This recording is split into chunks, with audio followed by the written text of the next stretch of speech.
You're dressing down today, Isaac. Yeah,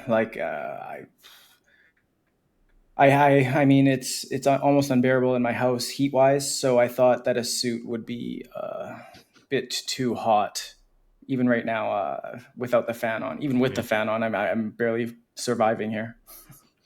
And I think you're wearing the same thing you were last time, William. So I have no comments about your apparel. I think so. I was going to say it was 35 degrees here in Calgary yesterday, but of course we are in the middle of Stampede, and the best weather for Stampede is hot and sunny. That's what you want it to be for the whole 10 days. So I'm not complaining because this is a beautiful time to be in Stampede. All right, let's get this thing on the road.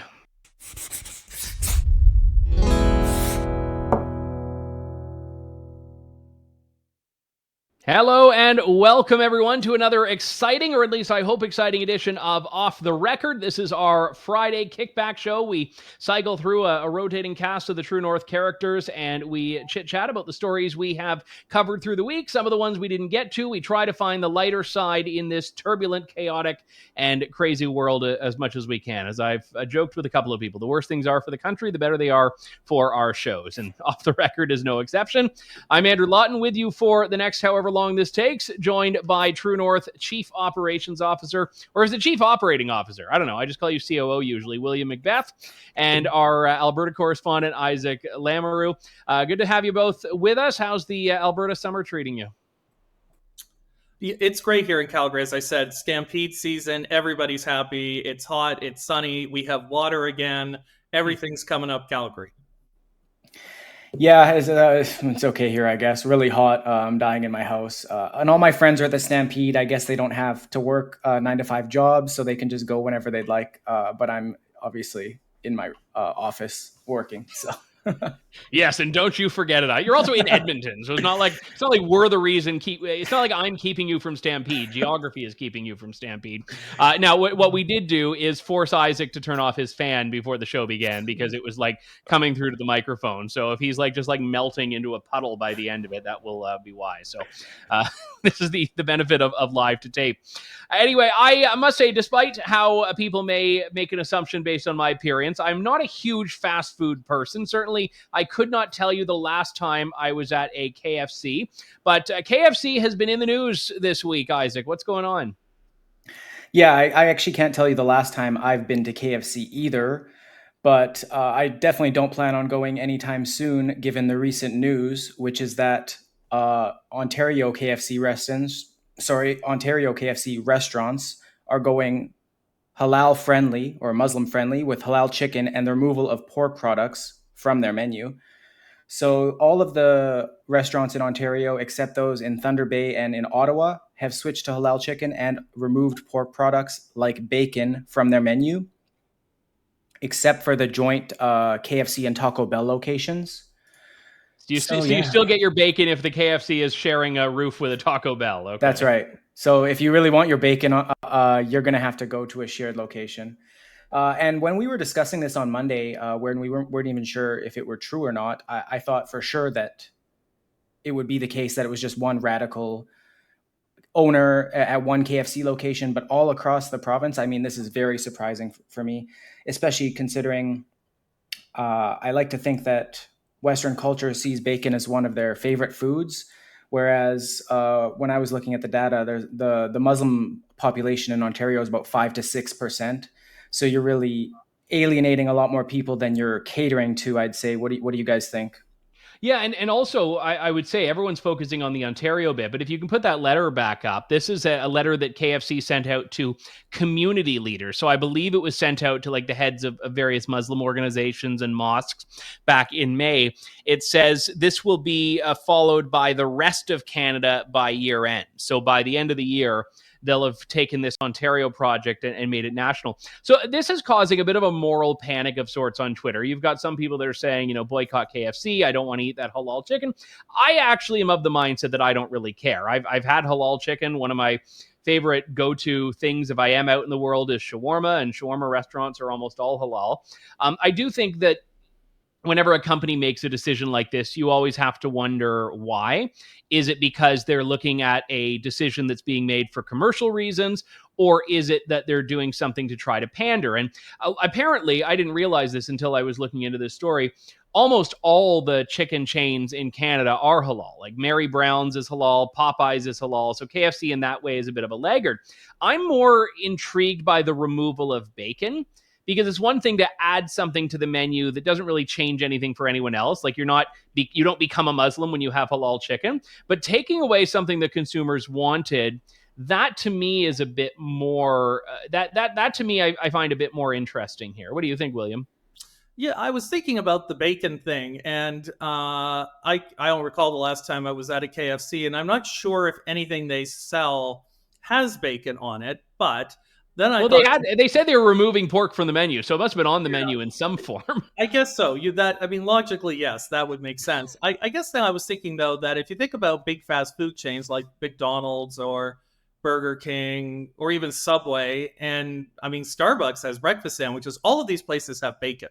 And it can't be that Muslim people don't go to any of those fast food restaurants, right? Like, I can't imagine that precludes people from going there and ordering, like, if you're at McDonald's, I don't know, the filet o fish, which probably has very little bacon on it altogether. So that led me to think this was more about virtue signaling than it was about specifically addressing the religious dietary requirements of a segment of the Canadian population. And virtue signaling, of course, is something that companies love to do without always thinking through, well, it cuts both ways. It signals good things, but then what other signal does it send maybe to the rest of Canada? So something to think Yeah, yeah, and when it comes to like kosher food and kosher restaurants, some Orthodox Jews do have very strict requirements on the facilities and even on the plates. Like they can't even eat off of a plate that at one point had non-kosher meat or meat and dairy mixed or something like that. I'm not aware of Islam being so strict. And again, that's just like Orthodox Jews.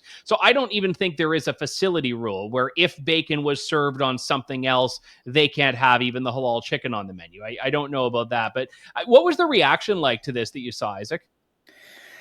Yeah. Well, firstly, I was actually looking at the stock price. This is from Yum Food or Yum Brands, which is the Yeah, parent that's company of the parent company KFC. of And I KFC. was Yeah. like, oh, maybe because obviously legacy media has picked up this story now. So I thought, okay, the story's getting around. We'll see if their stock price has dropped. And to my surprise, it hasn't really, although it did drop over last month, but not in relation to this news from what I can tell, just based on the timeline there. But of course, people on X are always more critical than any other public sphere. So yeah, there was definitely some backlash on X, but it hasn't really reflected their stock price. So I don't know that that's obviously what they're going to care about most as a company in regard to public backlash. So if their stock hasn't taken a hit, I don't think they're going to see a fault in their action personally. Yeah, and it's also like one of these things that seems very online. Like the average consumer would have no idea going into a KFC on one day that, oh, this chicken tastes halal versus the time before. Now I don't know. I don't know if the restaurants are now like in some areas putting up big signs that say, now halal. Like I don't know how much attention they're drawing to it. What I found interesting, and one of the reasons I found this to be suspect originally, because what happened was this letter that we put up on the screen earlier was circulating online. The letter is dated May. We're now July 11th. So anytime you see something that you're like, okay, why now? And I had wondered if it was photoshopped or if it was faked or something like that. So the fact that it's taken this long means that KFC, it seemed like in May when they made this change, was really just quietly announcing it to members of the Muslim community. They weren't trying to draw a lot of attention to it. And when we wrote the story, I don't even think KFC responded, did they? No. No, from what I read in the story, it said that they didn't. Yeah. Yeah, and so that I found quite interesting. So again, I like it's at the end of the day, who cares? It's a company; they can do what they want. But I'm always just so skeptical of any corporate decisions now that they're not rooted in anything resembling what they're supposed to be. And the great example I give about that is that I I live not too far from General Dynamics Land Systems, which in my city of London, Ontario, is known for exporting armored vehicles to Saudi Arabia. So it's amusing when you drive by and you see like the trans friendly pride flag up in front of the facility manufacturing Saudi tanks. And you're like, why don't you just put one of those on every one to Saudi Arabia? Why don't you just slap that on the vehicles there? Oh, because you don't actually believe this when it's about your business that you're pandering to. Yeah, and I had to laugh that if I guess if KFC really wanted to drive home the point, every location would have a cutout of the Prophet Muhammad eating a chicken sandwich or something, which I doubt is what they're going to do. I don't think we're going to see that at KFC anytime soon. But yeah, every time you see a company try to virtue signal or put out something that seems to be more about style than substance, you have to wonder if is there an ulterior motive, or is this simply a business decision as usual and everybody should go about their lives? I mean, personally, I'm waiting for Chick-fil-A to open up here again in Calgary, and it solves all my problems. So yeah, we have a Chick-fil-A in London now, and the problem is it's like clean on the other end of town, so I've never actually been to it, although there was a time I would have killed for it. And I don't know if Chick-fil-A is halal. I don't think so. Couldn't tell you. Don't know. Probably am not going to do the homework on it either, if I'm honest. So one thing I will say, when you mentioned earlier, William, other restaurants that have bacon and pork, the thing that's interesting, I've actually been to the Middle East. I've been to, well, Egypt is not Middle East, but it's a Muslim country, and I've been to the United Arab Emirates. And you don't realize how important pork is until you go to a breakfast buffet in a Muslim country. And you realize that pork sausages are better than any other sausages, and pork bacon is better than any other bacon. Like, they all have the alternatives, but they really, really pale in comparison to the real thing. Well, and let's be clear, it's not bacon if it's not made from pork. No matter what the soy lobby tells you, soy bacon is not bacon. Or turkey bacon, beef bacon. I mean, they're turkey bacon, which is better than soy bacon, is still not actual bacon. It's a poor imitation at best. Yeah, if you gave me turkey bacon, let's say, and said it was sausage or something, I'd be less disappointed, because once you hear the word bacon, you think of what bacon is, the taste, the smell, everything that makes it so wonderful. And then you taste turkey bacon, for example, and it's like, you're just going to be disappointed because it's not comparable in any way.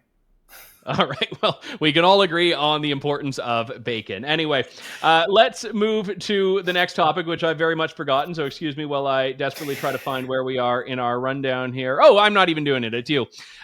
William, speaking of the Middle East, what has Canada been exporting there? Yeah, well, if you watch international news, you usually see the Prime Minister embarrassing Canada on the international stage. He's, I believe, down in the United States right now at a NATO summit, pledging that Canada will finally meet its 2% GDP goal, although he's providing precious few details on how that'll achieve. But one area where apparently Canada is just thundering forward and leading the way is in intersectional feminism. According to our representative in Lebanon, she attended a conference and she was proud to say that good news, people of Lebanon, Canada's intersectional feminist approach to foreign policy is going great. Now, let's roll the clip before we unpack this further. Yep. As for Canada, it has been implementing a feminist foreign policy since 2016. Canada's feminist foreign policy seeks to be inclusive, intersectional, transformative, and grounded in human rights. It takes into account the diverse experiences of women, men, and non-binary people, facing multiple and intersecting forms of discrimination and exclusion, like income, race, religion, sexual orientation, gender expression, language, ability, and age. This allows us to be more responsive to systemic inequalities, specific needs and circumstances, and to avoid unintentional harm. Our feminist foreign policy is also cross-cutting. It applies across all of our international efforts, including diplomacy, trade, security, development, and consular services. That was Sylvie Michaud, who is a diplomat at the Embassy for Canada in Lebanon, speaking in Beirut at the Asfari Institute for Civil Society and Citizenship. Okay. I'm a little bit... Just our colleague Cosmin Georgia wrote about this, and he's noted that perhaps the intersectional feminist foreign policy has not necessarily been well received in Lebanon, which has a child marriage and basically takes a very anti-woman view on anything to do with family law. So it's not really working, is it, Isaac? Yeah, no. What came to mind actually was I saw a clip earlier of Trudeau speaking at the NATO summit where they questioned him on the GDP spending, and he said Canada was punching above its weight class, which obviously isn't true in regard to defense spending. We have no plan to get to 2% of our GDP requirement as required by NATO allies. But where Canada might be punching above its weight class actually is foreign investments in anything to do with gender diversity, any DEI terms that come to mind, like intersectional feminism. So, I mean, I don't know. I kind of laughed even watching this. I was like, I don't really even understand what's happening here. It's like the flags at the on the GDLS vehicles. You know, you can send them there, but probably not. William, you worked for the Harper government previously, and that was a time when Canadian foreign policy looked vastly different than it does now. I mean, would you ever have imagined there that even under a Liberal government, this would be the way that we're portraying ourselves abroad? Yeah, I mean, this isn't to say, by the way, that advancing equality and human rights for women isn't important. It's No, actually it absolutely a is. hugely important thing.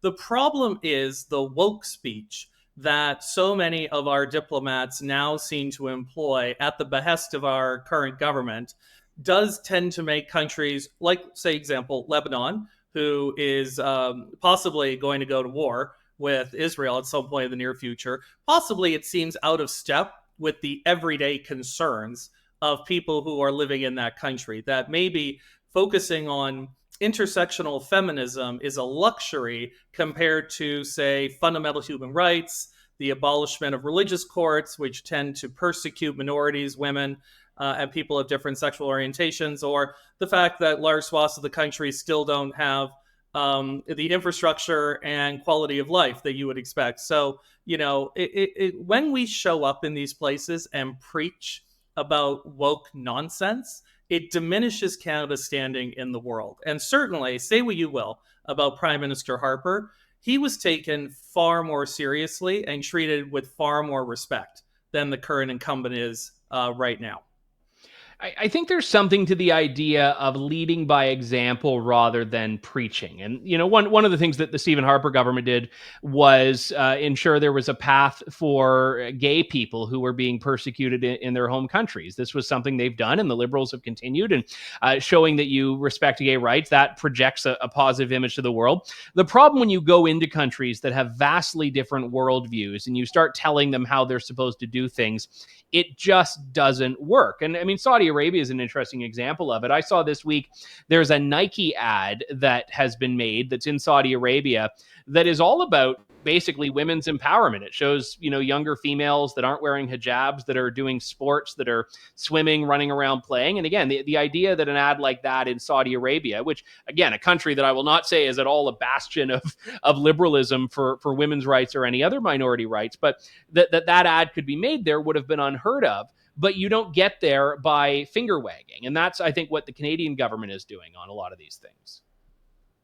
Yeah, that's another thing that came to mind here was, I mean, why would Lebanon listen to what we have to say? Why would they care? We can tell them, oh, you have to do this, you have to do that. But as you alluded to, William, if Trudeau and Canada as a whole don't really have international respect, they're not going to listen to us.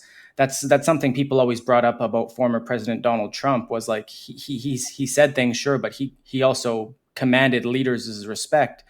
So I don't know. And another thing that I wanted to mention was, call me a nationalist, I guess, but I just think of all the issues happening here in Canada, and maybe I don't agree with investing hundreds of millions and billions of dollars abroad when we have so many problems to fix in our own country. Well, I know you're right about that. I mean, the entire foreign aid discussion is one that I think desperately needs a reset, because I've seen little to no evidence that the Canadian approach to foreign aid even works and is yielding dividends. I mean, the problem is that the countries that need the help the most are countries that typically have rampant corruption, and money ends up just in the pockets of dictators far more than it helps any people. Yeah, no, it's a sad reality that so much of foreign aid, well-intentioned foreign aid, is simply going to make thugs and criminals wealthy in these countries that desperately need help. But it requires, I think, some really new thinking and using the new technology that we have available to us. There are examples of where governments are bypassing NGOs and governments entirely and simply loading money onto the cell phones of individual people living in very desperate circumstances, because it's the only way that they can get around the pickpocketing that happens for so many foreign aid budgets. But you're absolutely right. And of course, foreign aid comes at a cost.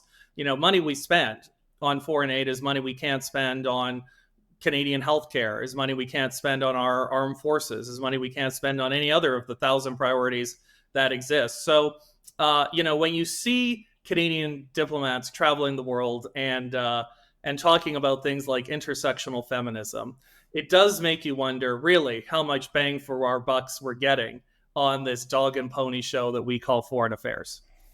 What we really need when it comes to projecting an image of Canada to the world is the austere reverence of Elizabeth May. Roll it. I've got another grandbaby coming at the end of October, and I feel very, very committed, as I think everybody my age should. Baby boomers have this planet, and we can't walk away and leave it for our kids to fix it. And I'm sorry I just used the F word out loud, but I think kids understand what I'm saying. I'm a 70-year-old, angry, cranky version of Greta Thunberg. And am I ready? You bet. I feel like you could Photoshop in like a giant overflowing wine glass there in the shot, and it would be probably even more believable. Now, this is a woman who in the past, I would remind you all, has kind of become the civility tone checker in the House of Commons. This was her taking aim at Michelle Rempel-Garner back when she was just Michelle Rempel for using a different F word in the parliamentary precinct. Why does this government treat Alberta like a fart in the room that nobody wants to talk about or acknowledge? That is where my constituents have been at with this government for over a year. The honourable member for Saanich Gulf Islands.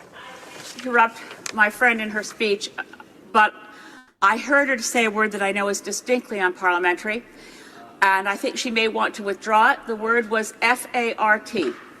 Are you serious, Mr. Speaker? Is my colleague actually serious? I just gave an impassioned speech about supporting Alberta jobs, and that's what the leader of a political party stands up and has to say? No, I don't withdraw it. Decorum is important and respect is important in this place. I remind those who are now heckling me that you are breaking the rules of this place when you do so.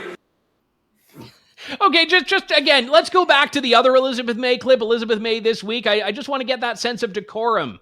Baby boomers have this planet, and we can't walk away and leave it for our kids to fix it.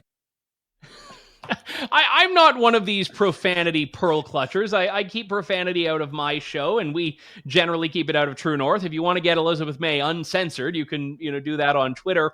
I don't really care, but it's a little rich for her to take aim at Michelle Rempel using a 4-letter F word for flatulence while dropping the mother of all F-bombs herself.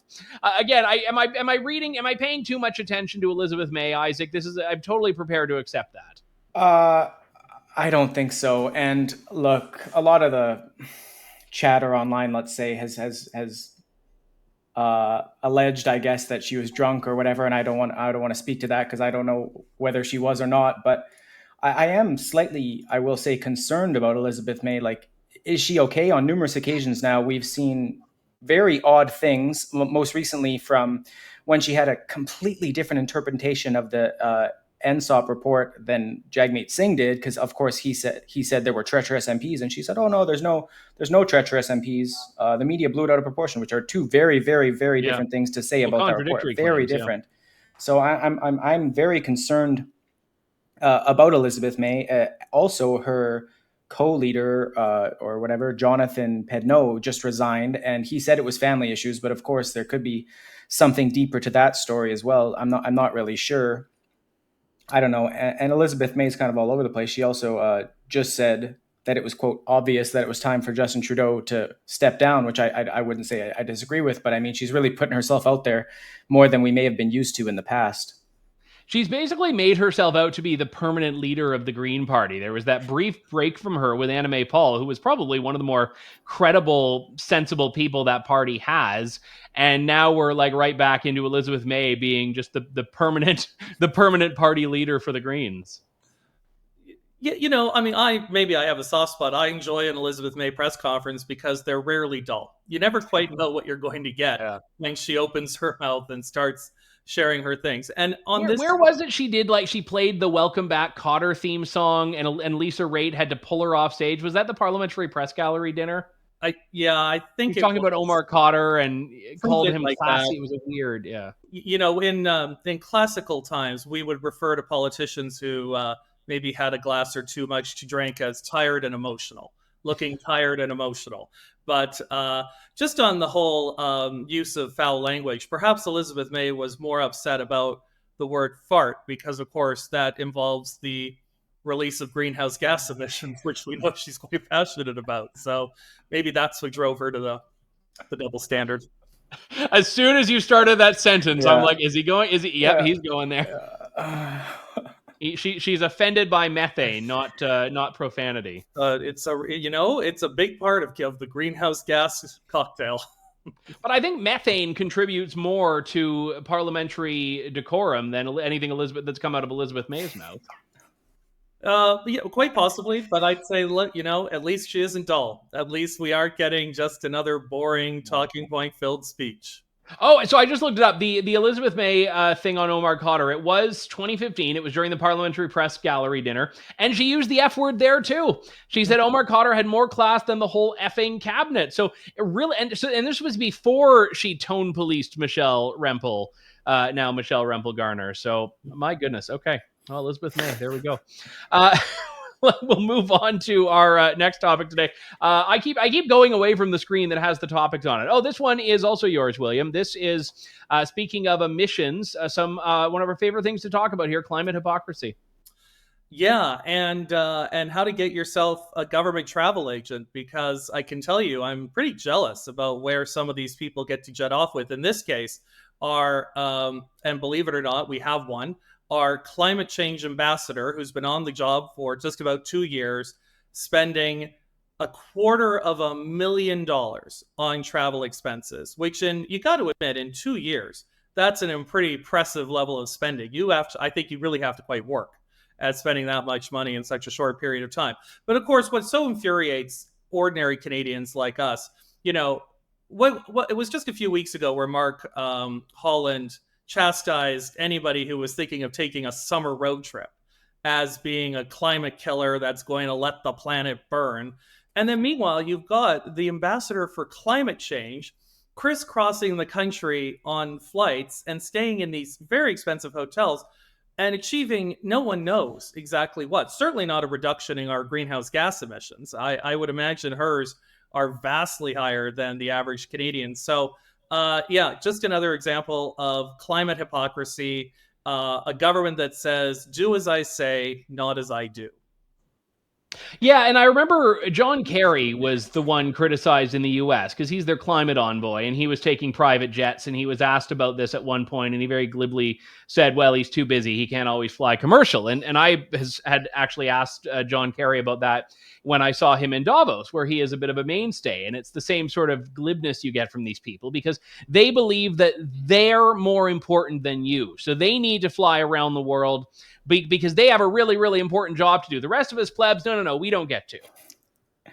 Yeah, this is a nice transition, I suppose, considering we just went from seeing the hypocrisy of Elizabeth May now to the hypocrisy of these high-flying elites, let's call them. And we've seen this with many Canadian ministers like Guilbeault, Trudeau, criticizing normal Canadians for, simply trying to live their everyday life as they fly their private jets around the country on a daily basis, what it seems like. So I don't know what it would take for this hypocrisy to end, but it's interesting to me whenever these ministers, let's say, propose some sort of guideline for, I don't know, carbon emissions, let's say, a carbon footprint, a personal carbon footprint, let's say. It's like, well, could you live within that? I highly doubt that the answer would be yes. Yeah, and I kind of take the view. I mean, France, for example, within the last year, I think it was, banned domestic air travel. And, it seemed ridiculous on the surface. And then you think, okay, well, at least in France, you have a way to get around quite easily. They've got a rail system that's quite good. But a lot of the eco radicals would not hesitate to push something like that in Canada as well. And, David Suzuki famously would fly all around the world with a huge carbon footprint, I think always in business class, telling Canadians that, no one should be able, politicians who don't act on climate change should be put in jail. It's okay. Well, why are you so different than them? Your carbon footprint is better, is higher than the average Canadian that you're trying to force to pay this insane carbon tax. Yeah, I absolutely think it's the hypocrisy that turns so many Canadians off the whole preachiness of government. We talked about how preachy this government's been in foreign affairs and on other things. But that's one of the things the government likes to do most, is to preach. It likes to say, you, dear Canadian, are not living up to our vast and high standards. And the problem is you. It's not how any of us are living our lives. And now, correct me if I'm wrong. I did read the article, but I want to make sure I get this right. Did it say she took a flight from Ottawa to Toronto and it cost $10,000? Is that somewhere in there? Now, I apologize if I read that part wrong, but part of me wonders, what part of the world could you even fly to that's going to cost $10,000? Like, you can get from Toronto to Sydney, Australia, which I would argue is pretty well the furthest you could go from Canada, and I think that even wouldn't cost you. No, I think it was the conference attendance cost that, I think. Yeah, the whole trip. Yeah, but I think she was putting on a little thing. Still quite insane. And by the way, why didn't she take the train from Ottawa to Toronto? That's one where you have a lower carbon alternative. And, why doesn't she look for some cheaper options when staying in hotels or when taking flights? Oftentimes, if I, as True North employees can attest, when they submit proposals for travel, my first reaction is often to see if there's a cheaper way of being able to do the trip. Can we send you in a day before? Can we put you in a nearby town as opposed to right next to where the event is happening? Or in Davos, in a different country. That is Andrew's poor having to deal with my costs. But I was being far more cost efficient than Mark Carney and our climate ambassador are when they go to Davos. But it's almost like they purposely choose the most expensive option whenever they travel, and that really grates on Canadians who are having to be so careful with how they spend their money these days. I don't think a lot of people object to the fact that sometimes our politicians and government people are going to have to travel for their work. We're not going to ask Justin Trudeau to zoom in to the NATO meeting. We think maybe there's value in him being there. But do we absolutely have to choose the single most expensive way of getting politicians from point A to point B, having them stay in the nicest hotels? I think that's what really bugs Canadians when they see their hard-earned tax dollars being just squandered on luxury for politicians and the elite. There was one time, I think it was in Washington, D.C., actually, where I was booking a hotel room, and it was, you could choose the rate, and it was, the AAA member, CAA member rate, the regular rate, whatever. And I recall I looked at the government rate, and just because I was going through them, and it was higher than the regular rate. Now, it might have just been a fluke, but it might not have been, because, you have cities where they know that governments are going to come in that don't care about the price of things, and they'll just get mad cash from governments. And I think travel is no different there. These people are not price shopping, and why would they? And so there was the climate hypocrisy angle, and there's also just the government waste angle of this. This is one that is related. We don't trust government. We also don't trust media, but you have government and media getting into bed together. And what's the answer? What comes out of that, Isaac? Yeah, so this comes from a new poll which was conducted by Public Square Research, and they were trying to gauge the public's trust in different types of Canadian news media, and then also the views on media that received government subsidies. So how do Canadians feel about government-funded media versus obviously media like True North that receives no government funding? And interestingly, yes, 70% of Canadians were not supportive of government subsidies for the salaries of private news organizations. So private news organizations would be like the Globe and Mail, Toronto Star, Toronto Sun, National Post, those kind of things. Well, yeah, only 4% of Canadians said they were very supportive of this, while it was 26% that were somewhat supportive, leaving, 7 in 10 Canadians either not very supportive or not supportive at all. Well, and it's just insane that no one sees this because, we trust journalists to hold government to account. So if government is the lifeline for journalists and government is the lifeline for journalism, how are you at all going to expect it to be doing what you needed to do? So, yeah, I mean, the trust issues in media are outweighing just this aspect of it, but it certainly is only going to exacerbate the problem. And William, I mean, it's just fundamental. And some journalists have criticized it because they see this, but many have just demanded more and more money from the government. Yeah, I mean, every journalist swears up and down that the fact that some or even most of their salary that is being paid for by the government has no impact on how they choose to report on things. But the fact is that taken as a whole, if you look at the legacy media, they often obsess about the pet issues of this current government. How many stories in a typical edition of the Globe and Mail talk about climate change or talk about, some example of someone who's dealing with a gender issue, and isn't it terrible that they couldn't transition at 3.5 years old, and that's just the worst. And these are not issues that Canadians want to endlessly read about. What are Canadians concerned about? They're concerned about housing costs. They're concerned about grocery prices. They're concerned about, the fact that they can't pay their bills every month. Those are things that are really of concern. And yet legacy media doesn't pay them nearly as much attention as they should. I would say one of the reasons why True North has been so successful is we've actually looked at what ordinary Canadians from one end of the country to the other are concerned about.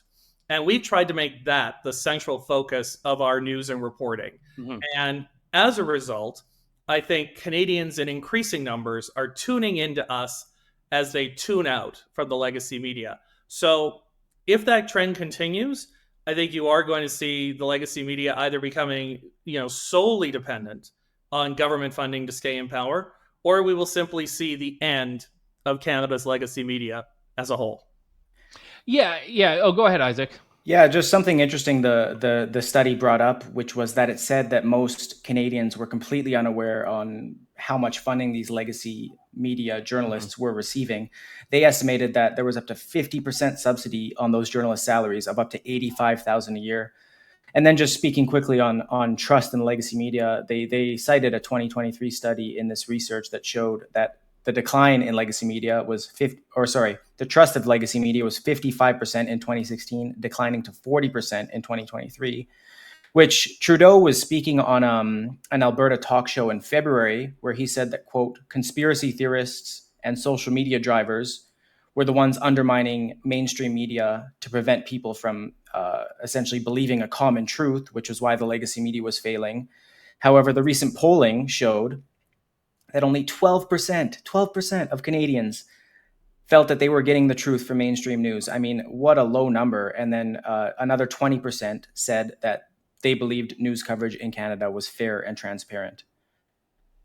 Yeah, and the one thing, and I've talked about this on my own show, anytime the institutions talk about trust and the trust deficit, they always point the blame at everyone else. It's when we don't trust the media, oh, it's because of disinformation, and we don't trust the government, oh, it's because of the far right. It's like, no, it's because you are morons a lot of the time.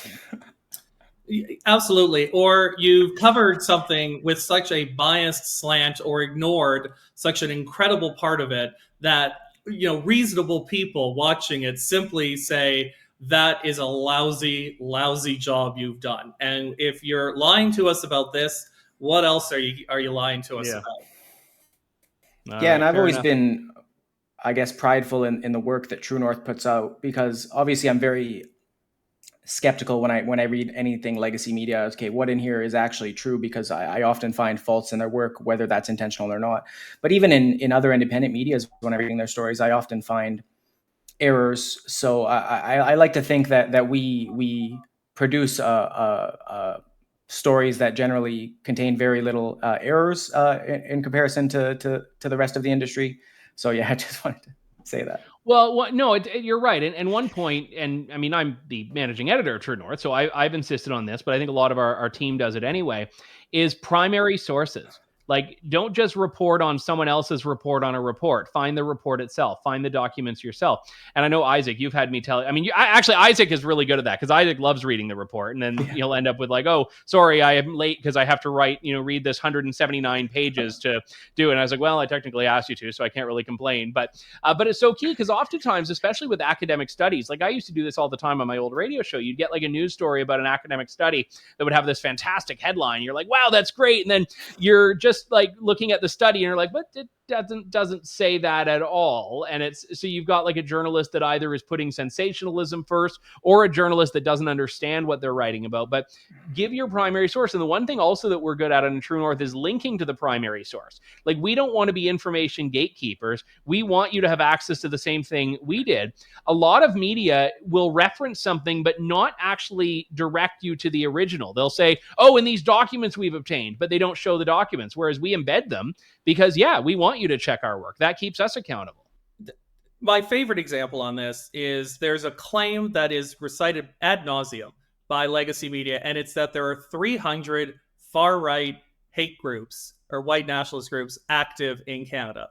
And they just state that as a fact. Now, when we've dug into that, we know that it comes from a single professor at one university who's done a quote-unquote... Not even a particularly top-tier university. It's like the Ontario Tech University. And it's not a slight against them, but it's not Harvard or something. I'm not convinced that Harvard... Well, fair enough. It once was. But it comes from this one person, and this person, despite multiple requests, has never released their work. They have never released the list. They have never released the methodology on how this list was put together. When we pushed on it, the university turned down our ATIPs, turned down our requests. And yet, if you read any news story that the legacy media publishes about, quote unquote hate groups, you will see that 300 hate group number quoted as if it is a stone cold fact. And the truth is, it's not. As near as we can tell, it's something that one professor may or may not have just made up one day, because she absolutely refuses to publish anything about it that supports it, far from even putting out a list of them.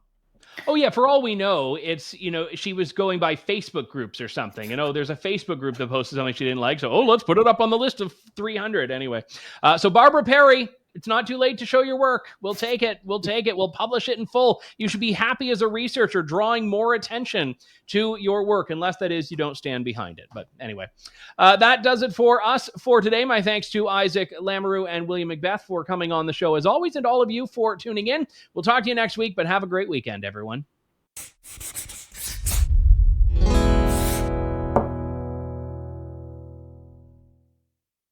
And Cosman's been fighting over that Barbara Perry list for like 2 years now or something, isn't it? Yeah, I think it's a personal sort of campaign for him now. Should be. Yeah, it's like before the Ontario Privacy Commissioner now.